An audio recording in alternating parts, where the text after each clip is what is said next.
성경을 보면 나실인이란 사람들이 등장합니다. 이 나실인은 바치다, 구별되다 라는 의미를 가졌는데요. 이 나실인이란 이 이름처럼 하나님께 자신을 구별해서 바치기로 한 자들이 바로 이 나실인들이었습니다. 어떤 사람은 일정한 기간을 정해놓고 언제부터 언제까지 자기를 드리기도 하였고요. 어떤 사람들은 부모에 의해서 태어나면서부터 평생을 나실인으로 살았던 사람도 있습니다. 오늘 성경의 삼손은요, 부모에 의해서 태어나면서부터 구별된 나실인이었습니다. 민수기 6장을 보면은 이 나실인들이 하지 말아야 될 것 3가지가 기록되어 있습니다. 첫 번째로는 술과 포도에 관련된 그 어떤 음식도 먹지를 못했습니다. 포도주는 물론이고요, 생포도, 건포도, 그러니까 포도씨, 껍질, 포도에 관련된 모든 음식들을 이 나실인들은 먹지 못했어요. 또 시체를 가까이 하면 안 됐습니다. 심지어 내 부모나 내 형제가 죽을지라도 장례에 가서 내 형제의 몸을 만질 수 없었습니다. 그리고 마지막으로 3번째로 나실인들은 머리카락 자르는 것을 금했습니다. 민수기 6장 7절에 보면은 이 나실인의 표가, 그러니까 자기 몸을 구별해서 드린 표가 머리에 있다고 기록이 되어 있습니다. 당시에 이 히브리 사람들은 머리에 주권이 있다고 생각을 했어요. 그러니까 무슨 말이냐면 머리를 자르지 않는 것으로 내 인생의 주인은 하나님입니다 라고 고백을 한 겁니다. 근데 이게 삼손에게는 대단히 큰 짐이었던 것 같아요. 자기가 원해서 나실인이 된 것도 아니고요.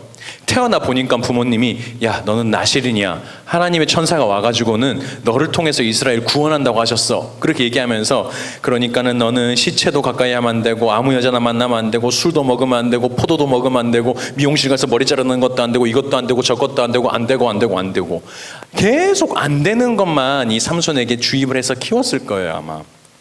그렇게 안 되는 것이 많은 게 이 삼손에겐 족쇄였습니다.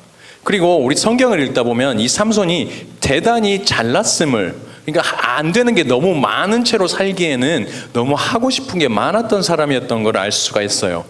이 어릴 때부터 힘이 세가지고요, 얼마나 몸이 좋은지요. 우리 청년들은 알지 모르겠는데 헬스장 가면 3대 500 친다 그러거든요. 무슨 말인 줄 아세요? 3대 500 3대 500을 치고요. 또 나실이니까 머리가 길어요. 머리가 긴데 잘생겼어. 잘생겼다는 말이 없지만 잘생겼으면 좋겠습니다. 그래야지 제 설교가 이렇게 뭔가 설득력을 가지기 때문에 잘생겼으면 좋겠어요. 네. 아무튼 삼손은 하고 싶은 게 너무 많았어요. 그런데 부모님이 하지 말라는 것만 많으니까, 또 내 주변에 내 친구들은 다 하는데 나는 못하니까 대단히 거기에 대해서 불편함을 느꼈을 것 같습니다. 우리 모태신앙 아이들 있잖아요. 신앙 좋은 부모님 밑에서 태어난 아이들이 의외로요, 사춘기 때 자라면서 방황을 대단히 많이 합니다. 부모야 하나님의 음성을 직접 듣고요, 하나님 은혜도 체험했고 자기들이 하나님 믿기로 결정을 했어요. 근데 아이들은 좀 다릅니다. 태어나 보니까는 우리 엄마 아빠가 교회를 다녀서 나는 아동부부터 다녀야 되고 주일학교 다녀야 되는 거예요. 그런데 이게 아이들이 생각이 자라면서요, 사춘기를 지나면서 뭐에 대해서 고민하기 시작하냐면은 자아에 대해서 고민을 해요, 아이들이. 청소년들 때 나는 누구지? 나는 도대체 왜 태어났지? 나는 지금 뭐 하고 있지? 라는 생각을 하게 되는데, 교회 다니는 아이들에겐 특별히 거기다가 하나의 생각이 더 더해져요. 그게 뭐냐면 하나님은 누구지라는 생각이 더해지는 거예요. 교회에서 하나님에 대해 주일학교 어렸을 때는 못 모를 때는 그냥 가르쳐준 대로 커요. 그런데 사춘기가 지나면서 하나님은 누구지? 하나님은 내 인생에 도대체 어떤 분이지를 고민하기 시작하는 거예요. 그리고 대학을 가고 청년이 되면서 보통은 우리 부모들의 생각은 이 내 아이들이 내 믿음을 뛰어넘으면 좋겠는데 그게 참 사실은 쉽지가 않아요. 부모에게 하나님 얘기 들으면서 컸는데요, 신앙생활 안 하는 내 친구가 나보다 더 잘 사는 거예요. 더 재밌게 살고 더 행복한 게 이해가 안 되는 거예요. 성장기에 그래서 우리가 아이들이 하나님을 우리가 인격적으로 만나지 못하면, 청년 때 우리가 고난과 고뇌를 통해서 1대1로 하나님 못 만나면은요, 인생이 안 풀리거나 내 인생 가운데 하나님보다 소중한 게 생기면 전부 다 교회 떠나게 돼 있어요.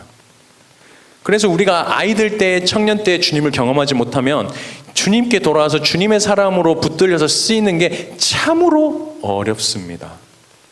삼손도요, 부모가 하나님의 음성을 들었지 스스로 하나님이 나타나서 너는 나실인이야 라고 말한 게 오늘 성경에 기록되어 있지가 않아요. 부모한테 하나님이 말을 하신 거예요. 소명의식이 없는 상태죠, 어떻게 보면. 직접 하나님으로부터 너를 통해서 이스라엘을 구원하리라 라는 말씀을 못 들었다 보니까 소명의식이 어쩌면 부모보다 더 약한 상황이에요. 그러니까 하나님 나라를 위해서 쓰라고 준 이 대단한 힘, 커다란 이 진짜 신적인 이 힘이, 재능이, 남들보다 뛰어난 달란트가 하나님 나라가 아니고 점점 나를 위해서 사용이 되기 시작합니다. 삼손의 스토리를 쭉 보면 삼손의 인생에는 여인 3명이 있었어요. 삼손의 스토리에는. 그 중에 오늘 2 여인을 좀 소개하려고 해요. 첫 번째는 딥나 여인이라는 여인이에요. 삼손은 이스라엘 사람이고 나시림에도 불구하고 좋아하고 사랑했던 여인이 모두 블레셋 사람이었어요. 그때 당시 이스라엘은 블레셋의 이 지배하에 괴롭힘을 당하고 있던 시기였어요. 하루는 삼손이 블레셋에 놀러 갑니다. 삼손이니까 가능했던 것 같아요. 자신이 있는 거예요. 적진에 갔지만은 힘이 있고 싸움을 잘하니까 그냥 다른 나라에 가도, 적진에 가도 버틸 수 있을 것 같아서 간 거예요. 갔는데 한 여자를 봤습니다.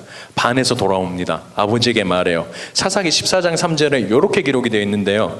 내가 그 여자를 좋아하오니 나를 위하여 그 여자를 데려오소서. 이게 지금 보면은 그럴 수 있겠다 하는데 이때 당시로 생각하면 굉장히 이상한 말입니다. 아빠, 이 부모님하고 어떤 이 디스커션 없이 그냥 내가 부모님한테 가서 내가 이 여자 좋아하니까 아빠 데려와 라고 하는 거예요, 지금. 대단히 이상하고 뭔가 불안정하고 불편한 상황인데요. 나시린들은 이방인에 결혼하면 안 됐습니다. 나시린은 반드시 이스라엘 사람들 안에서 결혼을 해야 됐는데 얼마나 고집이 센지 아빠가 어쩔 수 없이 삼손한테 져서 이 딥나로 이 여인을 데리러 갑니다. 소개팅을 하러 가는 거예요. 그 와중에 어느 시점인지 모르는데 갑자기 성경에 보면 그 장면이 하나가 확 변해요. 딥나로 아빠하고 삼손이 내려가다가 갑자기 삼손이 포도원 앞에 서 있는 장면으로 갑자기 전환이 됩니다. 포도원 앞에 서 있는데 포도원 앞에 사자가 한 마리 있어요. 사자가 삼손을 보고 울부짖고 막 이렇게 으르렁대고 있어요. 삼손이 이 사자를 맨손으로 잡아 죽입니다. 그런데 우리가 잘 생각해 봐야 되는 게 삼손은 왜 포도원으로 갔을까요? 당시 이스라엘 사람 나시린은 포도를 먹으면 안 됐어요. 그런데 삼손은 유독 포도원에 갔습니다. 포도원 앞에 가서 사자를 만나요. 맨손으로 사자를 찢어 죽이고 가서 딥나 여인과 소개팅을 해요. 소개팅을 하고 돌아오는 길에 사자를 보니까 사자의 몸에 이 벌들이 집을 지어서 벌꿀이 있었다고 해요. 저 이게 참 이해가 안 됐거든요. 여러분 혹시 시체에다가 집 짓는 벌 보셨어요? 시체. 우리 한국에는 없잖아요. 그래서 이거 벌인가 뭔가 생각을 했는데 이 나라에는 있대요. 이 나라에는 불트리 비인가 뭐 이런 이름의 벌이 있는데 시체에다가 집을 짓고 거기다가 이 집에 이 벌꿀을 이렇게 채워넣는 그런 벌들이 있대요. 그런 벌이라고 합니다. 이 꿀이 있는 걸 보고 삼손이 가서 이렇게 쓱 사자 몸에서 벌꿀 떠가지고 성경에 뭐라고 되어 있냐면은 그냥 먹었다라고 안 됐고 먹으면서 걸어갔다라고 되어 있어요. 삼손은 또 하나 잘못을 했죠. 시체에 손대지 말라 그랬는데 시체에 손대가지고 그 벌꿀을 먹고 걸어갔다라는 거는 주변 사람이 나에 대해서 뭐라고 생각하든지 나는 신경 안 써라는 거예요. 내가 하나님을 믿는 사람인데 근데 뭐 어쩌라고라는 마음이 있는 거예요. 그렇게 벌꿀을 먹고 가서 또 대단히 재밌는 거는 뭐냐면 부모한테 가서 자기 손에 있던 벌꿀을 또 줘요. 엄마, 아빠 이거 벌꿀이야. 어디서 났는지 말 안 해요. 같이 부모와 이 엄마와 아빠를 부정하게 만드는 거예요. 삼손은 대단히 이상한 성격의 소유자였던 것 같아요. 약간 나르시스트 같기도 하고요. 조금 심하게 말하면 소시오패스 경향도 있어요. 내 기분과 내 감정과 내 어떤 원하는 것을 위해서는 그 어떤 상황도 남의 시선도 별로 신경 쓰지가 않습니다. 어찌됐든 그렇게 시간이 흘러서요. 이 딥나 여인하고 혼인잔치를 벌여요. 혼인잔치를 벌이는데 혼인잔치에 대단히 이때 블레셋에 풍습이 하나 있었어요. 뭐가 있었냐면 혼인잔치를 하면은요 생파 모르는 사람 청년을 30명을 데려와가지고는 그 30명하고 같이 혼인잔치를 하는 거예요. 근데 성경에 보면 그게 뭐라고 돼 있었냐면 이게 청년들의 풍습이더라라고 돼 있어요. 이게 왜 의미가 있냐면요 여러분, 이 나시린인 삼손은 하나님의 말씀에 따라 살아야 되는 사람이에요.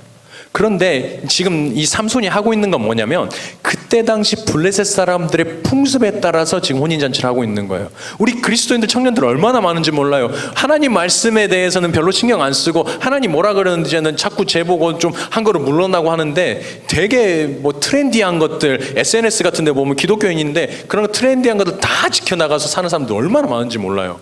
이거 요즘 용어로 뭐라 그래요? 브라이덜 샤워라 그러죠. 청년들 알아요? 브라이덜 샤워? 이게 모르구나. 우리 청년들은 너무 순수하다. 감사하다. 네, 브라이덜 샤워라 그래서 이 총각 파티 같은 거예요. 총각 파티. 여자들끼리 하는 총각 파티를 처녀 파티를 브라이덜 샤워라고 해요. 요새 보면은 결혼한 사람들 다 그거 해요. 기독교 교회 다니든 말든. 그게 잘못됐다라는 건 아니에요. 근데 이 사람들이 하나님 말씀에는 그렇게 자꾸 재보고 한 그릇씩 물러나면서 이런 건 그렇게 잘 지킵니다. 삼손이 딱 그래요 지금. 그 풍습을 따라요. 잔치가 있으면 반드시 뭐가 있습니까 여러분? 우리나라로 치면 막걸리가 있죠. 그렇죠. 이 나라에는 포도주가 있었어요. 포도주를 안 먹었다 그건 불가능해요. 잔치에 포도주가 없는 거는 있을 수 없는 일이에요. 포도주가 있는 상태에서 삼손이 지금 흥청망청 술을 먹으면서 지금 혼인잔치를 벌이고 있는 중이에요. 술이 취했는지 모르겠어. 성경에 안 나왔지만 갑자기 30명을 불러가지고 이렇게 얘기합니다. 야, 내가 수수께끼 하나 낼게. 맞춰봐. 니네가 맞히면 내가 옷 30벌 주고 너희가 못 맞히면 니네가 나한테 옷 30벌 줘. 이럽니다. 퀴즈가 이거예요. 자, 맞춰봐라. 먹는 자에게 먹는 게 나왔고 강한 자에게 단 것이 나온다. 이게 뭐게? 이렇게 얘기해요. 뭘까요 여러분?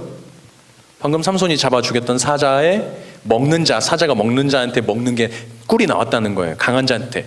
근데 모르죠. 삼손 지밖에 모르는 게 되게 못됐어요. 뭐 좀 이게 공통의 분모가 있어야 되는데 자기만 아는 걸 퀴즈를 낸 거예요.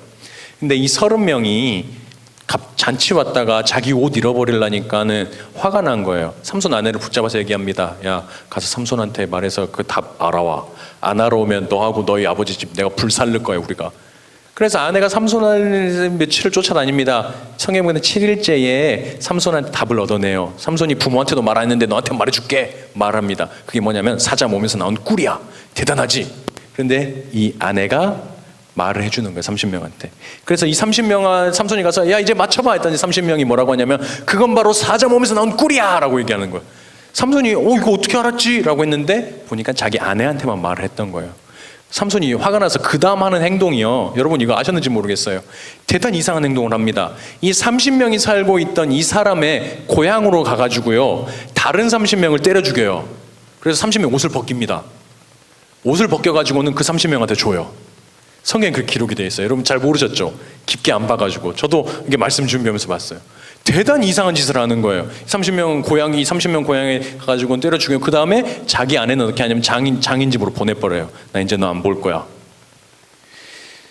그런데 거기서 끝났으면 좋겠는데 또 이상한 짓을 또 해요. 이 삼손이 뭐냐면 갑자기 염소 한 마리를 들쳐업고는 장인 집으로 찾아갑니다. 덩덩덩 가가지고 문을 쿵쿵쿵 열고 장인이 딱 나오니까 제 아내를 보러 왔습니다 이러는 거예요. 이해가 돼요? 쫓아내놓고 아내를 보러 왔대요. 근데 이미 이 장인은 어떻게 했냐면 이 아내를 다른 사람한테 줘버렸어요. 다른 사람한테. 왜냐하면 삼손이 싫어하는 거라고 생각해가지고 줬다고. 삼손이 그 다음에 어떻게 하냐면은 여우를 300마리를 잡아옵니다. 성경에 여우라고 돼 있는데 아마 제칼이었을 것 같아요. 이때 여우가 그렇게 많은 여우가 아니고 제칼이었다고 얘기하는데 어찌됐든 300마리를 잡아서 꼬리를 탁 묶어요. 300마리를 꼬리를 탁 묶어가지고 거기다 횃불을 탁 피워가지고는 어떻게 하냐면 블레셋에 풀어버립니다. 어떻게 됐을까요? 블레셋 곡식 논밭으로 산으로 얘네들이 다니면서 블레셋을 싹 태워버린 거예요. 블레셋 사람들에게서 놀라가지고 이게 어떻게 된 일인가라고 봤더니 삼손이라는 놈이 자기 블레셋 와이프를 이렇게 버렸다가 찾아왔는데 다른 집으로 가가지고 화나서 이렇게 했다라고 해서 블레셋 사람들이 그 원인이 이 딥나 여인하고 아버지한테 있다고 해서 불러가지고는 이 사람들을 불살라버려요. 괜히 삼손 행동 때문에 2명 그냥 죽어버린 거예요. 아까 화나서 30명 때려 죽여서 옷 벗기고 딥나 여인 자기 아버지 집 불태워 죽고. 그리고 중간에 스토리가 있지만 이후에 이것 때문에 전쟁이 납니다. 블레셋하고 이스라엘하고. 근데 이스라엘은 블레셋 편을 들어요. 왜냐하면 이길 수 없다고 생각한 거예요. 그 전투에서 삼손이 나귀 턱 뼈가지고 1000명을 때려 죽입니다. 지금까지 본 이 삼손을 보면요, 되게 여자 좋아하고요, 자기 감정 억제 안 하고요. 하고 싶은 거 해야 되는 사람이에요. 근데 왜 이게 가능할까요? 힘이 있으니까 가능한 거예요. 힘이 있으니까. 그 누구도 날 제어할 수 없는 강력한 힘이 있으니까 이게 가능한 거예요. 물론 성경에 보면 삼손이 했던 이상한 행동들을 통해서 하나님이 이 구속사역 이스라엘을 이렇게 조금씩 구원해 가시기는 해요. 그 약함과 연약함을 이용하셔서. 근데 이 삼손이 여자 조이하는 이 삼손이 정신 못 차리고 또 다른데 가사라는 데 가서 어떤 매춘부하고 만나가지고는 또 거기서 쾌락을 풀고 그렇게 막 그냥 그렇게 살아요. 나시린 같지 않게 자기 원하는 대로. 그러고 있다가 결국 오늘 성경에 나오는 누구를 만나냐면 들릴라라는 여자를 만납니다. 들릴라라는 여자를 만나는데요. 들릴라는 우리 앞에 딥나 여인은 삼손이 내 눈에 보기 좋았더라 라고 기록이 되어 있어요. 근데 이 들릴라는 뭐라고 기록되는 줄 아세요? 16장 4절에 보면 삼손이 이 여인을 사랑한다라고 기록되어 있어요. 아까 그 여인이 13장 3절에 보면 좋아한다라고 되어 있는데 들릴라는 사랑한대요. 너무 좋은 거야, 이 여인을 만났는데. 너무 좋아서 정말 간이고 쓸고 다 빼줄 것 같아요. 이 삼손이 들릴라라는 여인에게 빠졌다는 소식을 듣고 블레셋 사람들 방백 5명이 올라옵니다. 들릴라에게. 그래서 삼손을 어떻게 하면 삼손에게 있는 이 엄청난 힘을 뺄 수 있는지 네가 알아오기만 하면 우리가 은 1,100개씩에서 5,500개를 너에게 주겠다라고 얘기해요. 은 5,500개면 대단한 돈입니다. 제가 계산은 못 해봤어요. 근데 어마어마한 돈일 것 같아요. 은 5,500개를 준다고 하니까 이 들릴라는 거기서 딜을 해서 그래, 내가 이 삼손한테 약점 알아올게 라고 합니다. 삼손이 집에 와요. 들릴라가 물어봅니다. 삼손 오빠, 요새 우리 너무 심심하잖아. 요새 오빠 힘이 이렇게 센 이유에 대해서 내가 좀 알아야 될 것 같아. 우리 사이에는 비밀이 있으면 안 되잖아 라고 얘기해요. 어떻게 하면은 이 오빠를 이렇게 힘을 빼서 이렇게 결박할 수 있을까라고 물어봅니다. 들릴라가. 그랬더니 삼손이 이렇게 얘기해요. 마르지 않는 활줄 7개로 나무 묶으면 돼. 마르지 않는 활줄은 뭐냐면은요, 그 나무 뿌리 같은 거 있잖아요. 줄을 나무 뿌리로 만들었거든요. 이때 이 나무 뿌리 안 마른 거를 구해가지고 줄을 꼬아가지고 7개를 날 묶으면 내 힘이 빠져, 이런 말이에요. 근데 빠집니까? 안 빠지죠. 들릴라가 이게 그렇게 해서 묶어놓고요, 이렇게 얘기해요. 삼손한테 오빠, 블레셋 사람들이 오빠를 잡으러 왔어. 그랬더니 삼손이 훅 해서 탁 끊어버리는 거예요, 줄을. 어떻게 합니까? 들릴라가 이제 삐진 척으로 연기를 해야죠. 진짜 너무하네. 어떻게 사랑한다고 해놓고 이렇게 나한테 거짓말하고, 사랑하는 사람이 서로 이렇게 신뢰가 떨어지면 어떻게 사랑을 하냐고 이렇게 얘기를 해요. 그래서 또 물어봅니다. 물어보더니 삼손이 이렇게 얘기합니다. 한 번도 안 쓴 밧줄로 날 묶으면 돼 라고 합니다. 됩니까? 또 묶었더니 그것도 또 아니에요. 그래가지고는 또 들릴라가 또 자꾸 쏴요. 어떻게 하면 오빠의 힘을 뺄 수 있냐고, 나한테 자꾸 거짓말하지 말라고 했더니 이번엔 이렇게 얘기해요. 배틀에다가 내 머리를 갖다가 묶으면 내 힘이 빠질 거야. 그것도 아니에요. 결국에는 3번이나 속였죠. 근데 여기서 우리가 하나 알아야 될 게 있어요. 점점 정답에 가까워져 가고 있어요. 안 쓰는 줄, 여기서 이제 머리까지 온 거예요. 머리까지. 들릴라가 말합니다. 이제 도저히 안 되겠다고. 이제 우리는 헤어져야 될 것 같다고 얘기해요. 삼손이 진심을 얘기합니다. 사실 나는 하나님께 평생을 바쳐진 나시린이라 그랬어, 우리 부모가. 근데 다른 것 다 해도 아직 하나님이 내게 떠나지 않았어. 술 먹었죠. 시체 손댔죠. 사람 죽였죠. 뭘 다 해도 하나님이 지금 내게 떠나지 않았어. 근데 아직 하나 안 해본 게 있어. 그게 뭐냐면 내 머리카락을 자르는 거야. 아마 그거 하면 내 힘이 내게서 사라질 거야 라고 얘기를 해버립니다. 아마 삼손 이렇게 생각했을 것 같아요. 들릴라가 설마 내 머리를 자를까? 혹은 내 머리가 잘려도 내가 보니까 술 먹어도 괜찮았고 그다음에 시체 손대도 괜찮았던 거 보니까 머리 좀 잘려도 괜찮을 것 같다라는 안이한 생각이 삼손 안에 있었던 것 같아요. 들릴라는 삼손의 자기 무릎을 베고 자고 있을 때, 오늘 성경부 본문이죠. 머리를 7가닥을 자릅니다. 7가닥은 이 7개가 아니고요. 이 머리 묶은 7가닥이 그러니까 많이 자른 거예요. 숭통숭통 7개를. 7가닥을 자릅니다. 그리고 또 이렇게 얘기해요. 오빠, 블레셋 사람들이 오빠를 잡으러 왔어. 삼손이 이렇게 얘기합니다. 오늘 20절을 보면 여기서부터 되게 중요해요. 뭐라고 얘기하냐면 오늘 본문에 내가 정과 같이 나가서 몸을 떨치리라라고 해요. 내가 정과 같이 나가서 몸을 떨치리라. 누가요? 하나님이 아니라 내가 정과 같이 나가서 몸을 떨치리라고 해요. 그 힘이 누구로부터 오는 겁니까? 하나님으로부터 오는 건데 뭐라고 하냐면 내가 가서 떨치리라 그래요. 몸을. 약간 이런 거 있죠. 내가 몸을 떨치리라 하면 이런 생각 나죠. 여러분 그 어벤져스 같은데 뭐 아이언맨이 하늘에서 쭉 떨어지다가 그냥 팡 떨어집니까? 아니면 이렇게 팍 떨어집니까? 이렇게 이게 팍 떨어지니까 일부러 멋있게 확 떨어지는 그런 거 있어요. 이게 뭐라고 슈퍼히어로 랜딩이라 그러거든요. 슈퍼히어로 랜딩이라 그래요. 내가 몸을 떨치리라 삼손이 이러고 있다가 확 일어나서 블레셋 다 나와 이렇게 그랬잖아요. 그런데 20절 마저 제가 읽을게요. 이렇게 돼 있어요. 그러나 하나님이 이미 자기를 떠나신 줄을 깨닫지 못하였더라라고 돼 있어요. 여러분 믿음의 사람이요 하나님 없이 뭔가 성공을 이루잖아요. 가장 무서운 점이 뭔지 아십니까? 하나님 잘 섬기지 않아도요 내 능력으로 잘 됐을 때에 생기는 가장 큰 문제는 하나님이 나를 떠나셔도 그걸 모른다는 거예요. 다른 말로 내 인생에 하나님이 필요 없는 사람이 되어버리는 거예요. 지금 삼손이 꼭 그런 거예요. 하나님이 떠나셔도 나는 할 수 있으리라. 내가 몸을 떨치리라 그러잖아요. 할 수 있다는 자신감이 있어요. 이거 우리 청년들이 요새 하는 제자훈련에서 이걸 뭐라고 합니까? 교만함이라고 해요. 하나님 없이 뭔가를 할 수 있다라는 자신감을 막 내가 으스대고 뭐 내가 뽐내고 하는 게 교만함이 아니에요. 하나님 없이 내가 뭔가를 해낼 수 있다라고 생각하는 그게 바로 교만함이라는 겁니다. 쾌락 좋아하고 하고 싶은 거 해야 되던 삼손이죠. 능력 있었는데 이 하나님을 인격적으로 못 맞던 이 삼손이요 사실 드릴라를 만나는 건 좀 당연한 수순이었던 것 같아요. 왜냐하면 하나님께서는요 삼손이 자기 욕심대로 살도록 그냥 놔둬버린 거예요. 여러분 하나님에게 받는 가장 큰 징벌이 뭘까요? 하나님한테 맞는 매 중에 제일 아픈 게 뭘까요? 고난과 고통과 질병일까요? 아니요. 하나님은 내가 하는 것에 아무런 관심도 두지 않고 그냥 놔둬버리는 게 가장 큰 징벌이에요. 그렇게 가다가 그렇게 사는 게 당연한 건 줄 알고 살다가 아까 목사님이 오전에 말씀하셨던 지옥 가도 모르는 거예요.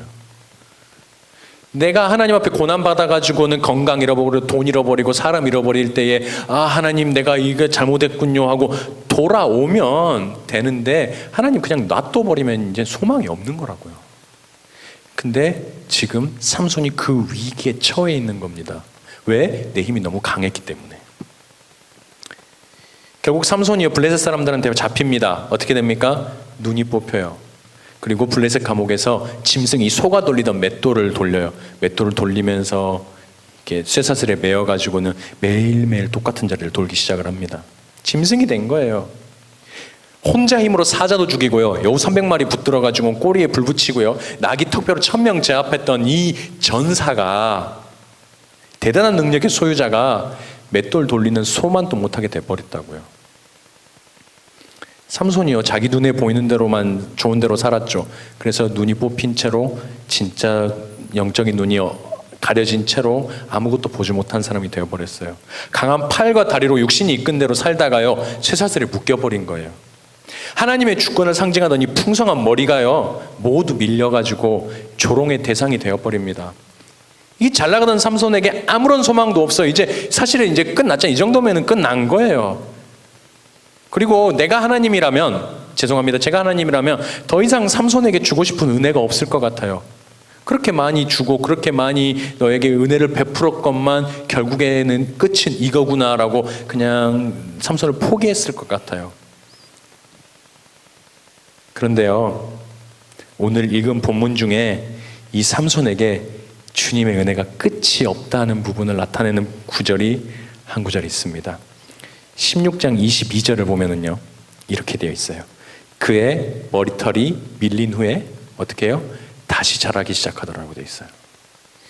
굳이요 중간에 넣지 않아도 되는 22절의 말씀이에요. 사실 이 구절 없어도 오늘 이 삼손 스토리 그냥 쭉 이어지면 돼요.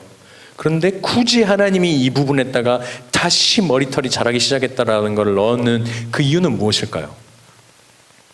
여러분 사업이 망하고요 건강 잃어버리고요 주변에 사람들 잃어버리고 취업에 실패하고 나를 도울 사람이 내 부모조차도 아무도 없는 그 상황에 처한 아무런 소망이 없는 사람한테 필요한 게 하나 있습니다. 그게 뭡니까? 은혜가 필요해요. 은혜가. 하나님의 은혜가 필요합니다. 나의 대단한 힘도, 나의 지혜도, 도울 힘이 없는 사람들도 내가 필요한 게 아니라 오직 그런 사람들은 필요한 건 뭐예요? 위로부터 내려오는 하나님의 은혜가 필요하다는 거예요. 근데 그 하나님이요, 우리 같지 않아요. 다 끝났다고 생각하는 순간에도요, 마지막에 주실 은혜를 항상 놔두시고 예비하시는 분이세요. 그래서요, 주님이 은혜 베풀기로 결정하면 여러분, 모두가 다 끝났다, 너 이제 끝났어라고 해도요, 끝난 게 아니에요. 주님 안에는 항상 라스트 찬스라는 게 있어요. 마지막 기회라는 게 있다는 거예요. 머리는요, 다시 자라기 마련이에요. 우리가 마음을 새롭게 하면 하나님 앞에 다시 은혜를 받을 수 있는 그 자리로 우리가 나아갈 수 있다는 거예요. 그런데 이 기회를 얻기 위해서 필요한 게 뭡니까? 겸손해지는 겁니다. 아까 그 교만함을 버리는 거예요. 하나님 없이도 할 수 있다는 이 교만함을 버리는 거예요. 우리 제자훈련에서 나누죠? 청년들, 나 스스로 할 수 있다고 뽐내고 다른 사람을 낮추는 게 교만이 아니라고. 뭐라고요? 내가 하나님 없이 뭔가를 할 수 있다라고 착각하는 게 교만함이라고요. 오늘 그 교만함이 산산이 무너진 삼손의 입에서요, 어떤 신앙의 고백이 나오는 거 아십니까? 16장 28절에 기록되어 있습니다. 이렇게 되어 있어요. 삼손이 여호와께 부르짖어 이르되, 부르짖어요. 처음 부르짖는 것 같아요. 기도하는 거예요. 하나님 앞에 엎드려요. 주 여호와여 구하옵나니 간구합니다. 나를 생각하소서라고요. 나를 좀 돌아봐 주세요라고 하는 거. 이전에는 그 누구도 하나님조차 필요 없던 사람이 이제는 하나님 나 좀 돌아봐 주세요라고 하는 겁니다. 그리고 뭐라고 합니까? 이번만 나를 강하게 하사라고 해요. 마지막 찬스, 라스트 찬스. 비록 받을 자격이 전혀 없는 나지만 하나님 한 번만 마지막으로 좀 도와주세요라고 하는 거예요. 내 힘이 아니라 내가 지금까지 했던 모든 거 하나님으로부터 왔다는 거 이제서 고백되는 거예요. 어떻게 해요? 앞을 못 보고 내 자유가 꺾이고 아무것도 할 수 없는 상황이 되니까 이제서 하나님이 찾아진 거라고요. 블레셋 사람들이 신전에 모입니다. 그래서 자기 하나님을 조롱해요. 그때 이렇게 말하죠. 이번만 나를 강하게 하사. 이 고백과 함께 삼손이요, 이 신전의 기둥을 안고요 넘어져요. 그래서 죽인 사람이 3,000명인데 이것을 오늘 본문 30절에 이렇게 얘기합니다. 삼손이 죽을 때에 죽인 자가, 이거 되게 의미가 있어요. 살아있을 때에 죽인 자보다 더욱 많았더라고요. 여러분, 내 자가 펄펄 살아가지고요, 내 힘이 충만할 때 내 힘으로 뭔가 해보려고 막 몸부림쳐서 한 것보다 내 자아가 죽고 하나님 앞에 낮아지고 겸손하게 주님 말씀 따라서 그렇게 하는 일이 내가 살아있을 때보다 훨씬 더 큰일이라는 거예요. 내가 펄펄 살아서 하나님 없이도 다 할 수 있던 그때에 대단한 능력 발휘했던 이 살아있던 삼손보다요, 좀 수치스럽고 머리가 밀려서 또 눈이 뽑혀서 보지 못하고 세상들에 매여서 자유가 없는 이 비참하게 맷돌을 돌리는 죽은 삼손이요, 고난을 통해서 겸손해진 이 삼손이요, 더 큰 일을 했다는 이 역설적인 메시지가 오늘 우리에게 주는 교훈이 뭡니까? 내 안에 하나님 없이 할 수 있다는 교만함, 강한 자아가요, 하나님의 일하심을 방해하는 것보다 내 약함이, 나의 부족함이, 나의 낮춰진 마음과 겸손함이 오히려 주님 손에 붙들리기만 하면, 주님이 일하신 통로만 될 수만 있다면 나의 강함과는 비교도 안 되는 하나님의 강함이 된다는 겁니다. 내 힘으로 이전에 했던 모든 일보다 더 위대한 일, 내 육신이 죽고 내 힘으로 아무것도 할 수 없게 됐을 때에도 이전과는 비교할 수 없는 하나님의 일이 이루어진다면 여러분, 하나님 앞에 한번 죽어볼 만하지 않습니까? 내 자아, 내 생각 펄펄 살아서 하는 것보다 한번 엎드려져서 내 것 다 포기해도 할 만하지 않겠습니까? 이 세상 소망 다 사라진 그때에 주어지는 이 하나님의 은혜는요, 오로지 우리 겸손해진 마음 위에만 부어집니다. 기도하는 자들 위에만 부어지는 거예요. 하나님의 주권을 인정한 사람들에게만 부어지게 되어 있습니다. 그래서 이 시간에 소망의 모든 사라지는 그때에도 주어주시는, 약할 때 강함이 되시는 그 주님의 은혜를 우리가 누리고 또 찬양하면서 나아가는 우리 귀한 미담의 청년들과 우리 성도님들 되시면 좋겠습니다. 그래서 우리가 이 시간 찬양 한 곡 하고요, 잠깐 마음을 하나님 앞에 결단하면서 기도하는 시간 가지겠습니다. 주 내 힘을 우리 같이 한번 찬양했으면 좋겠습니다.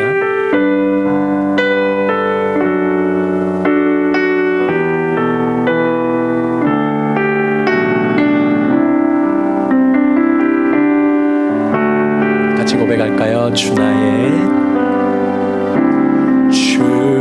나의 모습 보네,